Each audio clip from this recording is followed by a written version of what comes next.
Hello everyone, अब हम लोग बात करेंगे मास moment of inertia for the solid cylinder. एक सॉलिड सिलेंडर है जिसकी रेडियस r है और टोटल हाइट इसकी h है, मींस h/2 सिमेट्रिकल एक्सिस के अबाउट इसकी हो गई। तो मैंने ज्योमेट्री बनाई हुई है, अब देखिए ध्यान से।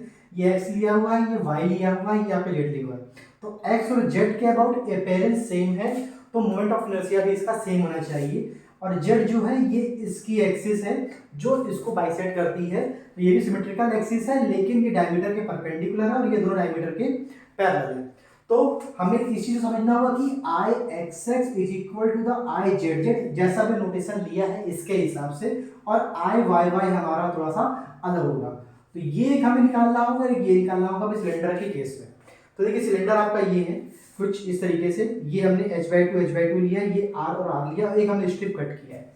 अब ध्यान समझिएगा, सपोज दैट ये आपका एक सिलेंडर है, ये आपका एक सिलेंडर है, एक हमने गाजर ली हुई है, ये आपका एक सिलेंडर है, और ये इस पे हमने एक रखी हुई है, एक इसकी ये y एक्सिस, और एक हमने यहाँ पे इसको रख दिया, ये हमारी x एक्सिस, और एक इसके परपेंडिकुलर हमारी हो गई, ये हमारी z एक्सिस।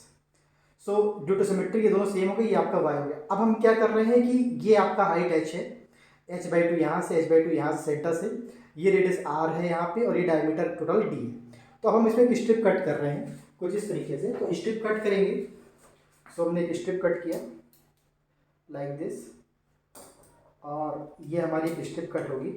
तो स्ट्रिप अगेन एक डिस्क की तरह कट हो रही है, लेकिन पिछले केस की तरह जो सिलेंडर केस था वहां से यहाँ पे डिफरेंस है। आप देखिए, अगर हम जेड के अबाउट लेते हैं तो हमें मोमेंट ऑफ इनर्शिया डिस्क के पैरेलल एक्सिस के अबाउट पता होना चाहिए, दैट इज mr²/4, और परपेंडिकुलर के अबाउट अगर यूज करते हैं तो mr²/2। अब हम दोनों ही केस को सॉल्व करते हैं। तो पहले हम मान लीजिए कि हम x के अबाउट देखते हैं, तो जेड के अबाउट हमें ऑटोमेटिकली मिल जाएगा। तो हम सॉल्व करते हैं, तो ध्यान देखिएगा। सपोज दैट ये हमने स्ट्रिप कट किया है लाइक दिस, ये आपकी स्ट्रिप कट है, ये थिकनेस आपकी dy है, और सेंटर से यहाँ तक डिस्टेंस आपकी y। तो इस स्ट्रिप की बात करते हैं, मान लीजिए कि let rho is the density of the material. So हम यहाँ लिख देते हैं let rho is the mass density of the material. Now अब देखिए, एलिमेंटल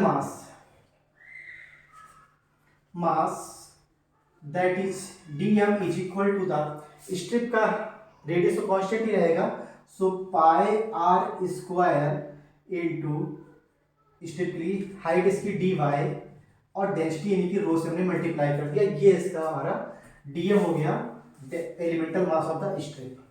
अब देखिए ध्यान से, निकालना हमें इस x के अबाउट है, so I about x axis is equal to. अब देखिए ये एक्सिस इसकी पैरेलल वाले, इसके दोनों के बीच में पैरेलल डिस्टेंस y आती है। तो हमें इसके लिए पैरेलल एक्सिस थ्योरम भी लगाना पड़ेगा, और हमें इस कंडीशन को अप्लाई करना पड़ेगा कि इस एक्सिस के अबाउट, यहाँ के अबाउट मोमेंट ऑफ इनर्शिया जो होता है हमारा mr²/4 होता है। आप हमारे डिस्क वाले वीडियो में देख सकते हैं, सर्कुलर डिस्क के केस में, सॉलिड सर्कुलर डिस्क के केस में। सो ये हमारा हो जाता है dm r²/4 प्लस, अब हम पैरेलल एक्सिस थ्योरम लगाते हैं, इसके अबाउट हमें पता है, इस एक्सिस के अबाउट हमें इसके अबाउट निकालना है।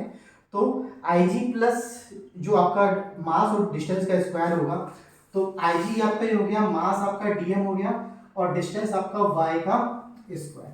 बस इसी को हम लोग को इंटीग्रेट कर देंगे टोटल क्वांटिटी को, तो हमारा मिल जाएगा। अब देखिए इंटीग्रेशन हमारा dm y के रिस्पेक्ट में होना है, तो y जो हमारा -h/2 से लेकर के +h/2 तक हो रहा है, सो -h/2 से लेकर के +h/2 तक। कुछ लोग 0 से h रख देते हैं, वहां पे वो गलत हो जाता है।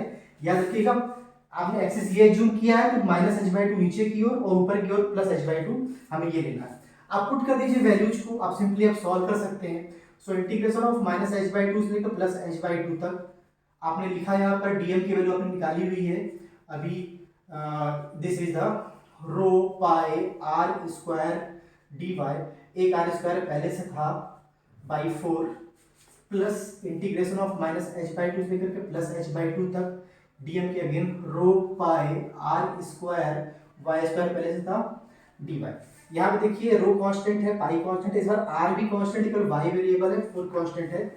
आप पुट करोगे तो रो पाई r⁴/4 बाहर की ओर आ जाएगा, अंदर आ जाएगा y -h/2 से लेकर के +h/2 तक, प्लस आप यहाँ पे करोगे तो rho constant, pi constant, r square constant, यहाँ से वाई क्यूब बाई 3 यानी कि y cube by 3 minus h by 2 से लेकर के प्लस एच बाई 2 तक। आप इस पूरी क्वांटिटी को सॉल्व करेंगे तो आपको मिलेगा rho pi h r to the power 4 by 4 plus rho pi r square h cube by 12।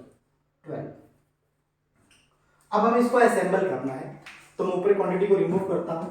तो ध्यान रखिएगा, मैंने ऊपर कुछ रिमूव किया।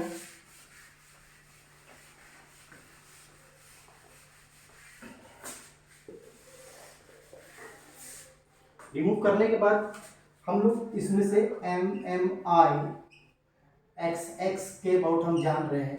सो कांस्टेंट है, रो बाहर की ओर आ जाएगा, पाई बाहर की ओर आ जाएगा, आर स्क्वायर बाहर की ओर आ जाएगा, एच बाहर की ओर आ जाएगा।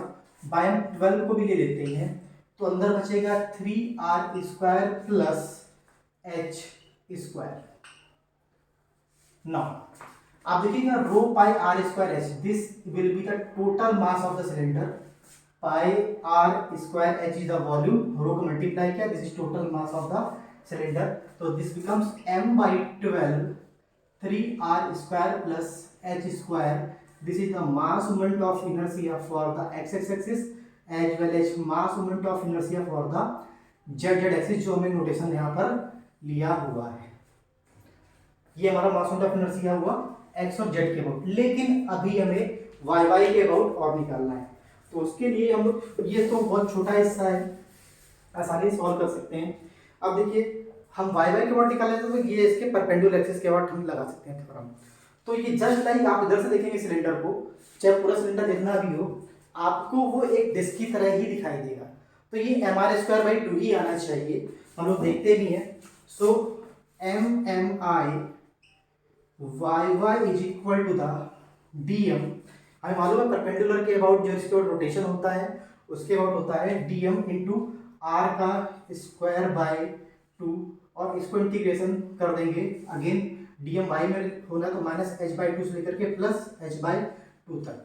आर स्क्वायर कॉन्स्टेंट, 2 कॉन्स्टेंट बाहर की ओर आ जाएगा, तो आपको फाइनली यहाँ पे मिल जाएगा MMI। आप लिमिट पुट करोगे, सॉल्व करोगे YY के अबाउट। सो हमने DM को पुट किया माइनस एच बाई 2 से लेकर के प्लस एच बाई 2 तक, आर स्क्वायर बाई 2 कॉन्स्टेंट बाहर की ओर आ गया, rho pi r square into d y. ये क्वांटिटी फिर बाहर आ जाएगी, y आ जाएगा, y आप लिमिट पुट करोगे, फाइनली जब आप m के फॉर्म में कन्वर्ट करोगे तो आपका आएगा mr square by 2। This is mass moment of inertia about the y axis as given condition. तो ये x के अबाउट, z के अबाउट इतना होगा और y के अबाउट ये होगा।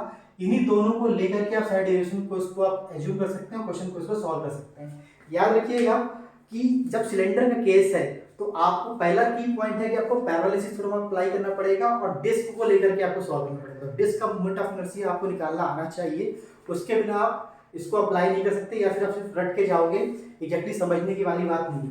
तो समझने के लिए हमें एक स्ट्रिप कट करना है, स्ट्रिप ऐसे कुछ कट होगी, थिकनेस dy लेंगे, पैरेलल डिस्टेंस y होगी और फिर पैरालिसिस थ्योरम अप्लाई करेंगे। आई होप आपको समझ में आया होगा। Thank you.